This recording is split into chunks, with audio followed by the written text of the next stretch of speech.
መንታ መንገድ ክፍል 10 ደራሲና ተራኪ ፉአድ ሙና።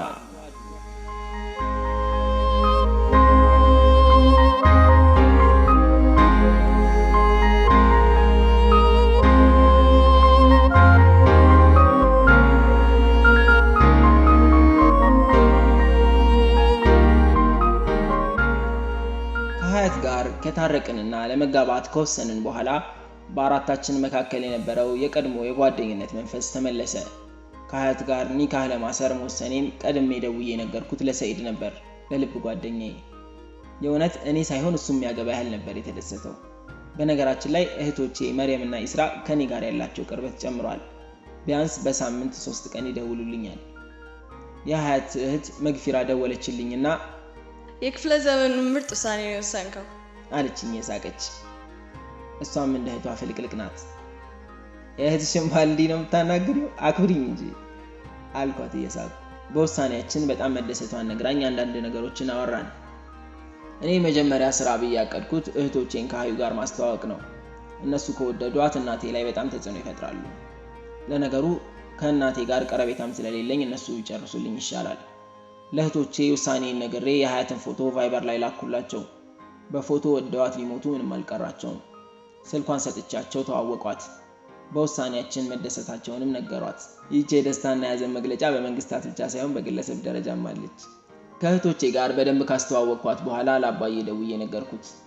አባዬ ኒካ ማሰር ደስ ይለኛል፣ ግን የልጅቷን መልክ ብቻ አይተህ ከሆነ አይሆንም አለኝ። በሱ የደረሰው በእኔ እንዳይደገም ብሎ ይመስለኛል።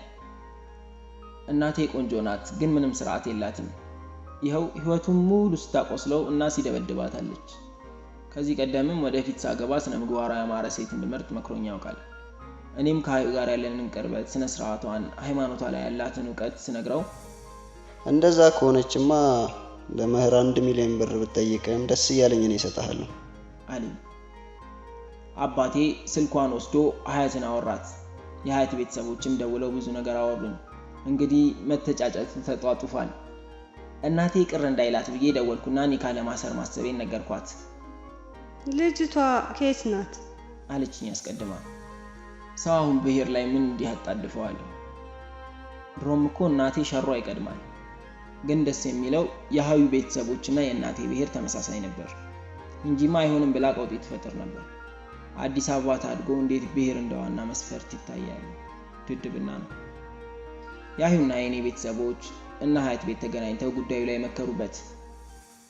ኒካህ ልክ ሴሚስተሩ አልቆ በመጣን በሳምንቱ እንዲደረግ እና ትምህርታችን እስከምንጨርስ በየቤታችን እንድንኖር ወሰኑ።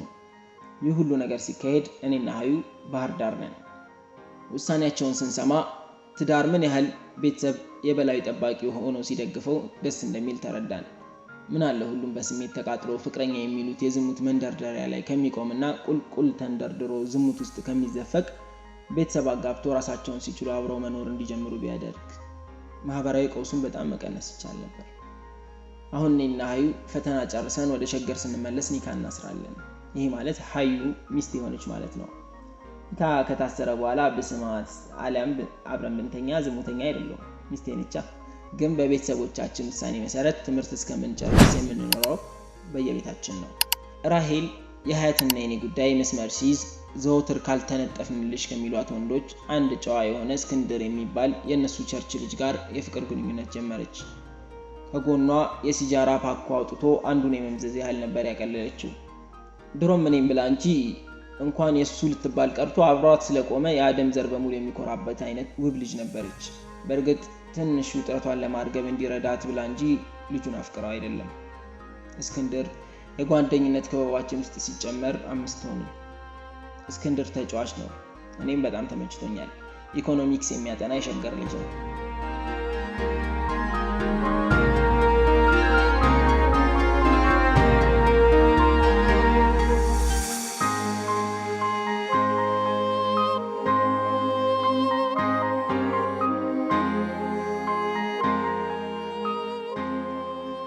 ፈተና እንዳለቀ ወደ አዲስ አበባ ለመመለስ ተነሳን።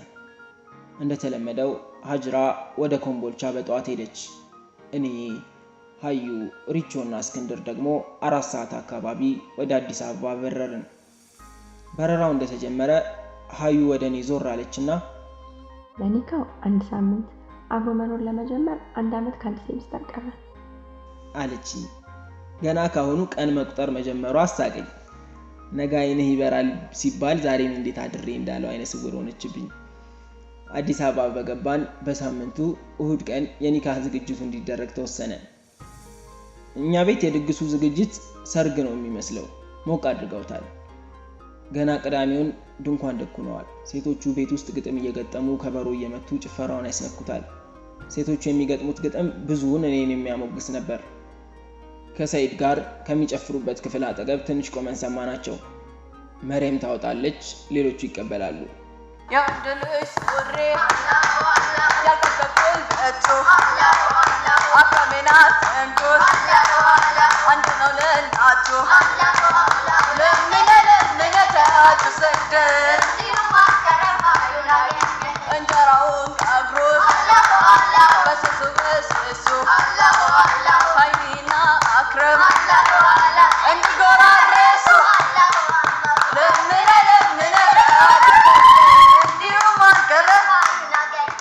የሚሏቸው ግጥሞች እኔን ከማሞገስ ባለፈም ላላገቡት መልእክት የሚያስተላልፉ ነበሩ። ኢስራ እያወጣች ሌሎቹ እየተቀበሉ በዋትሳፕ ከምትጀነጅ ናት ምትወዳት ከሆነ ኒካህ አላህ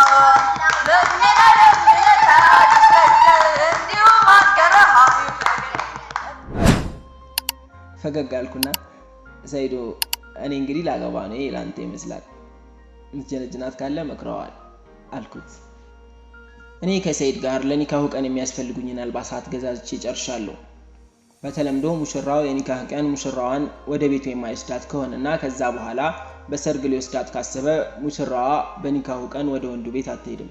እኛ ጋር ግን አባዬ ድግስ ስለደገሰና እንዲደምቅ ስለፈለገ ሀያት መታ ትንሽ ድግሱን አድምቃ እንድትመለስ አባቴ ከቤተሰቦቿ ጋር ተስማምቷል። ኒካሁ ነገ ሊሆን ቅዳሜ ማታ 2 አሮጊቶች ድንኳን ውስጥ ቁጭ ብለው ያወራሉ።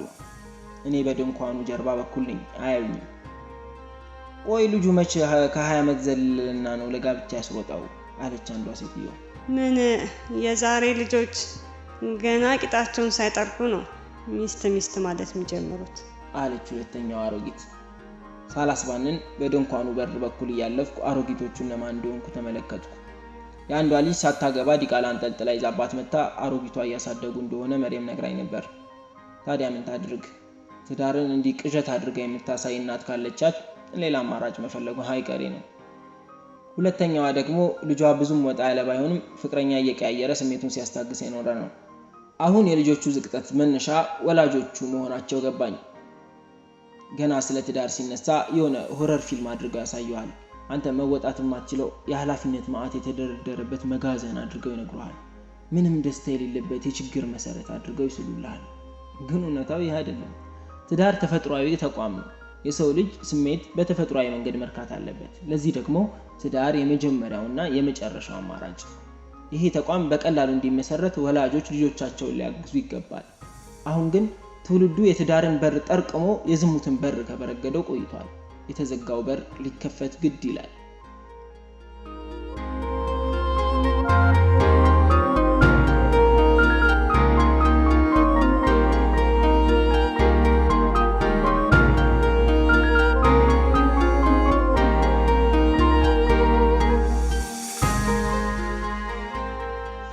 በነጋታው 5 ሰዓት አካባቢ ወደና ሀያት ቤት ሄድን።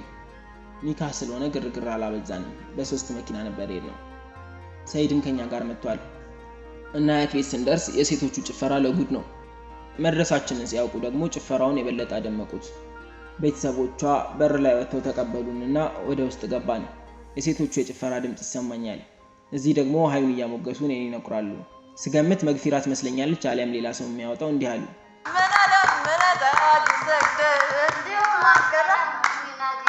ነጭ ትወጣለች ነጭ ትለብሳለች ለሐቁ ከሆነ ትቦንሰዋለች ለምነ ተወድሰግድ በቁላል ቢሰበር እንቁላል ይተካል የኔን መሃዩዬ አይኗ ብቻ ይበቃል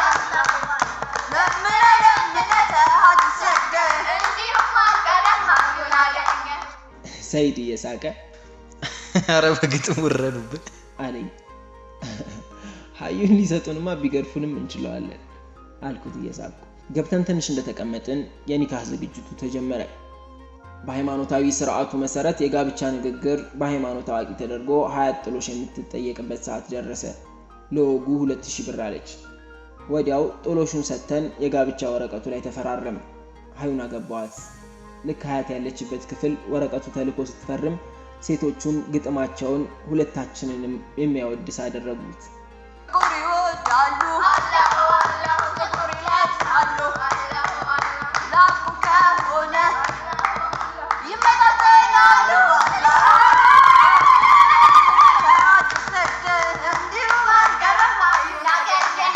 ግቢያችሁን ጠሩት ዳርዳሩን አጥር እስካሁን ጾመሃል ከምግብ አፍጥር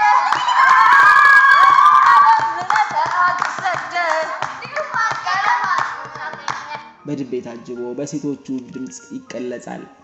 ከሁሉም ያሳቀኝ ግጥም ግቢያችሁን እጠሩት ዳርዳሩን አጥር እስካሁን ጾመሃል ከእንግዲህ አፍጥር የሚለው ነው። እስካሁን ጾመሃል ያሉት ከሚስት ጋር ሊደረጉ ከሚችሉ ነገሮች ሁሉ ነው እና ይሄው በሀዩ አፍጥር ጾምህን ግደፍ ማለታቸው ነው። ቤተሰቦቿ ሀዩን ለኔ መፍቀዳቸውን ለማብሰር ግንባሯን እንድስማት እሷ ወዳለችበት ክፍል ይዘውኝ ሄዱ። ሀዩ በጣም ተውባ በሚያማምሩ ሴቶች ተከባ ተቀምጣለች። ራሄልም አብራት ነበረች። ሚዜ አይደለችም፣ ግን ሀዩን አጅባ ተቀምጣለች። ዛሬ ሪቾዬን ባገባ በጣም ደስ ይለኝ ነበር። ሳያት አሳዘነችኝ። እኔን የምታጣበት ድግስ ላይ መገኘቷ ግርም ብሎኛል። ምን አይነት መቻሉን ፈጣሪ ሰጣት። እስክንድር ጉዳዩ እንዳልሆነ በደንብ አውቃለሁ። አይኗን ከኔ ለማዞር እንዲያግዛት ነው የተወዳጀችው። ሪቾን ሳላስባነን አየኋትና የሀዩን አይነ እርግብ ገልጬ ግንባሯን ሳምኳት። ሴቶቹ እልልታውን አስነኩት። የማህበረሰቡን እሴት ስትጠብቅ ወላጅ እንዲህ እልል እያስባለ ልጁን ያስማል።